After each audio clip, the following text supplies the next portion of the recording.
Bismillahirrahmanirrahim. Assalamualaikum warahmatullahi wabarakatuh. Pertama-tama perkenalkan nama saya Atika Khairia Lubis dengan NIM 12020805. Nah, kali ini saya akan mempresentasikan atau menjelaskan hasil dari pembuatan proposal pada mata kuliah metodologi penelitian dengan judul penerapan model picture and picture pada materi minyak bumi untuk meningkatkan berpikir kreatif siswa.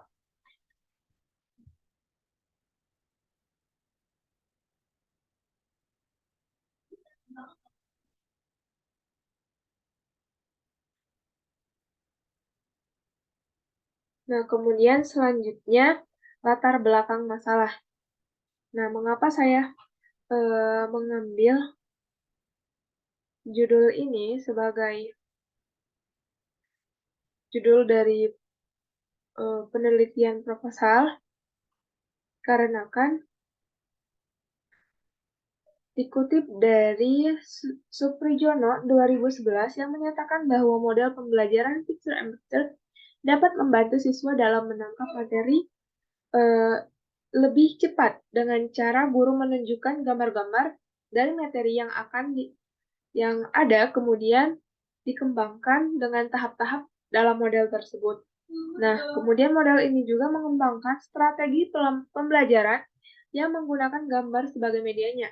Kemudian diarahkan untuk memasangkan gambar-gambar yang disajikan sesuai dengan materi yang telah dipaparkan terlebih dahulu oleh guru.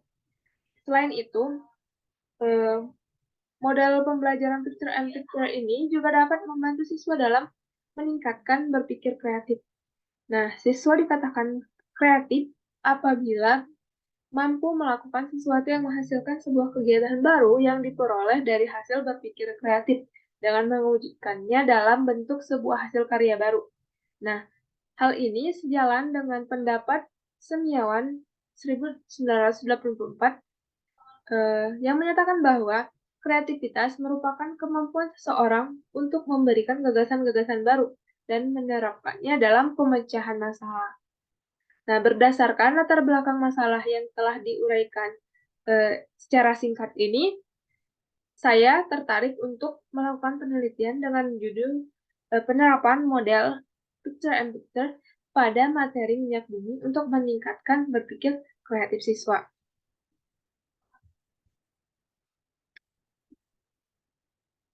Nah, adapun selanjutnya rumusan masalah di sini yang pertama, bagaimana proses pembelajaran dengan menggunakan model pengolahan bergambar atau picture and picture. Nah, yang kedua, bagaimana hasil peningkatan berpikir kreatif siswa setelah menggunakan model pengolahan bergambar atau picture and picture ini. Nah, kemudian yang ketiga, bagaimana respon siswa setelah menggunakan model pengolahan bergambar.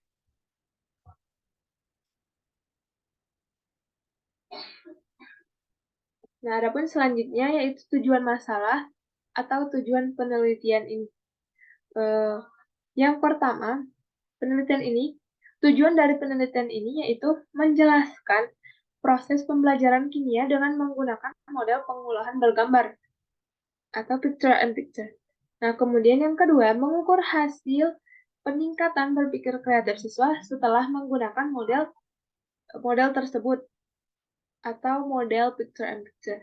Nah, kemudian yang ketiga, meninjau respon siswa setelah menggunakan model picture and picture ini.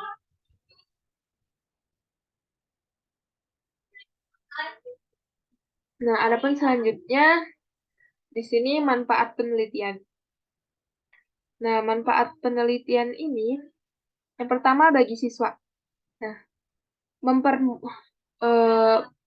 manfaat bagi siswa yaitu mempermudah pemahaman mengenai materi minyak bumi dengan menggunakan model picture and picture ini. Nah, kemudian yang kedua, yang B, meningkatkan minat belajar siswa sehingga siswa termotivasi untuk lebih aktif dalam belajar.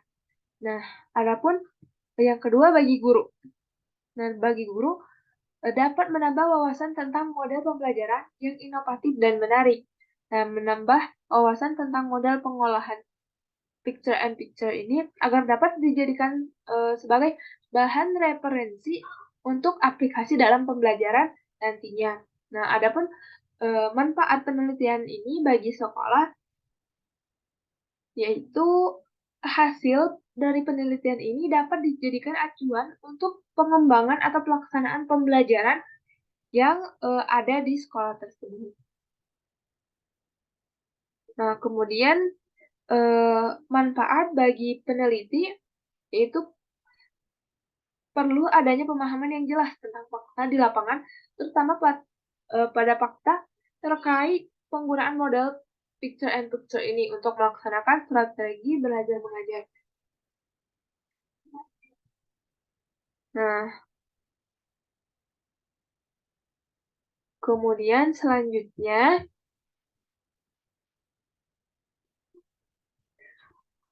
di sini ada ringkasan materi. Yang pertama, saya akan menjelaskan mengenai pengertian dari model picture and picture ini.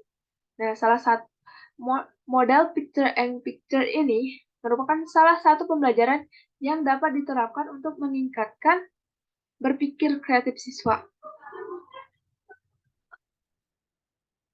Nah, model ini merupakan model pembelajaran yang kooperatif atau mengutamakan adanya kelompok-kelompok dengan menggunakan media gambar yang dipasangkan atau diurutkan menjadi urutan yang logis.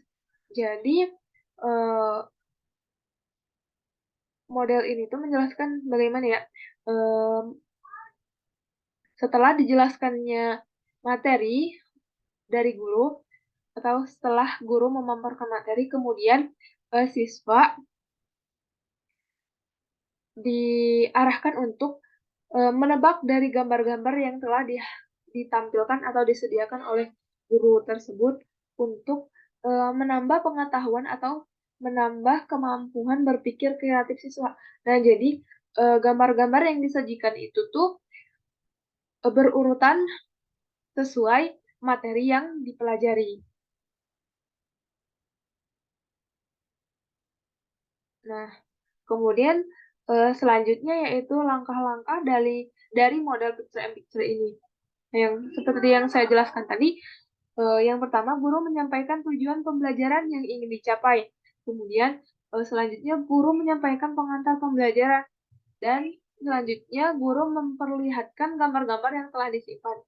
Nah, adapun langkah selanjutnya, siswa dipanggil secara bergantian untuk mengurutkan gambar-gambar menjadi urutan yang logis atau yang sesuai. Nah, kemudian guru menanyakan alasan mengapa siswa menyusun gambar tersebut dengan urutan yang seperti sedemikian. Nah, kemudian yang terakhir, setelah gambar menjadi urut, guru harus bisa menanamkan konsep atau materi sesuai dengan kompetensi yang ingin dicapai. Nah, kemudian ada pun selanjutnya yaitu manfaat dari model picture and picture ini. Manfaat dalam model picture and picture ini didukung oleh pendapat dari Kurniasi 2015 yang menyatakan kelebihan-kelebihan yang dimilikinya oleh model picture and picture ini, yaitu yang pertama, guru bisa dengan mudah mengetahui kemampuan masing-masing siswa. Dan yang kedua, membantu siswa belajar berpikir berdasarkan sudut pandang suatu subjek bahasan dengan memberikan kebebasan siswa berargumen terhadap gambar yang diperlihatkan. Nah, kemudian adapun kelebihan dari model picture and picture ini, yang pertama, materi yang diajarkan lebih terarah karena pada awal pembelajaran guru menjelaskan kompetensi yang harus dicapai dan materi secara singkat terlebih dahulu. Nah, kemudian siswa lebih cepat menangkap materi karena guru menunjukkan gambar-gambar yang mengenai materi yang dipelajari. Nah, kemudian yang ketiga, dapat meningkatkan daya nalar atau daya pikir siswa karena siswa diperintahkan untuk menganalisa gambar yang ada. Nah, adapun kelemahan dari model picture and picture ini, itu yang pertama, sulit menemukan gambar-gambar yang bagus dan berkualitas serta sesuai dengan materi yang diajarkan. Kedua, sulit menemukan gambar-gambar yang sesuai dengan daya nalar atau kompetensi siswa yang dimiliki. Nah, kemudian ada pun selanjutnya, di sini saya akan menjelaskan dari kerangka berpikir.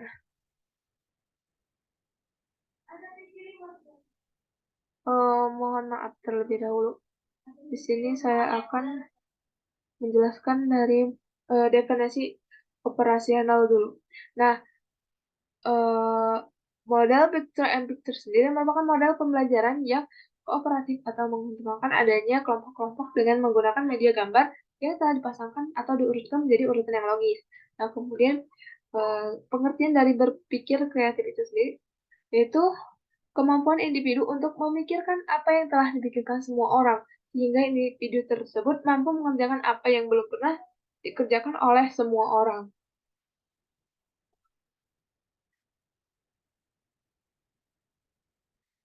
Adapun selanjutnya, langkah-langkah penelitian.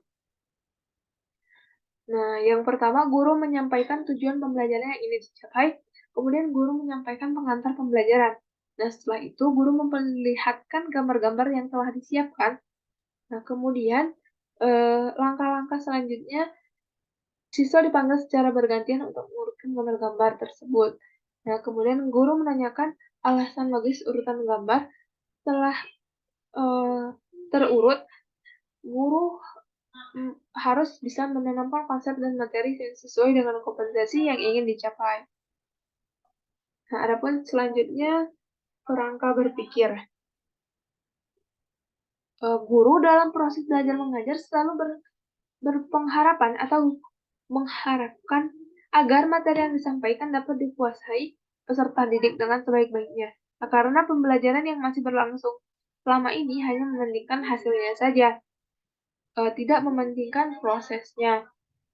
Nah, salah satu strategi pembelajaran yang dapat meningkatkan hasil belajar kimia pada peserta didik secara penuh dalam pembelajaran adalah dengan model pengolahan bergambar atau picture and picture ini. Nah, kemudian dalam pelaksanaan model picture and picture ini dapat membantu siswa menyamakan persepsi tentang gambar yang dihadirkan, sehingga setiap anggota kelompok mempunyai tujuan yang sama. Dengan demikian, penerapan model picture and picture ini akan membuat siswa aktif dalam menemukan pengetahuannya dan berusaha untuk dapat menyampaikan ataupun menjawab pertanyaan yang guru berikan. Selain itu, model pembelajaran picture and picture ini dapat membantu siswa dalam berpikir kreatif. Adapun indikator berpikir kreatif menurut Wilford, yaitu yang pertama kelancaran berpikir atau fluency of thinking.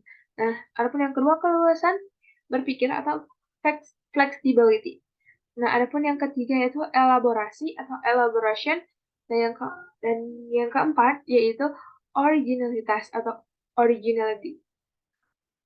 Nah, kemudian selanjutnya yaitu metode penelitian. Nah, pada penelitian ini, adapun desain penelitian atau jenis penelitian yang digunakan yaitu penelitian tindakan kelas atau PTK. Nah, jenis penelitian tindakan kelas ini di mana penelitian dilakukan dengan keterlibatan langsung peneliti di awal sampai akhir proses. Nah, kemudian desain atau rancangan pada setiap siklus PTK ini akan menggunakan model yang telah dipersiapkan. Nah, kemudian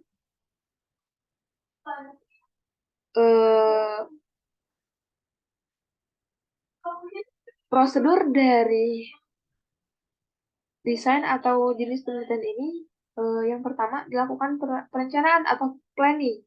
Nah, kemudian setelah direncanakan, maka dilakukan tindakan atau pelaksanaan atau acting. Nah, kemudian setelahnya dilakukan pengamatan atau observing. Dan yang terakhir yaitu refleksi. Nah, adapun subjek penelitian pada penelitian kali ini itu sumber data yang dijadikan referensi pada penelitian ini yaitu siswa pada kelas 11 SMA. Nah, kemudian adapun teknik pengumpulan data digunakan yang pertama tes, karena tes pada penelitian ini digunakan sebagai alat untuk mengumpulkan data dari hasil tes yang diberikan kepada siswa berupa tes tulis berbentuk uraian dengan masing-masing 5 soal di setiap siklus.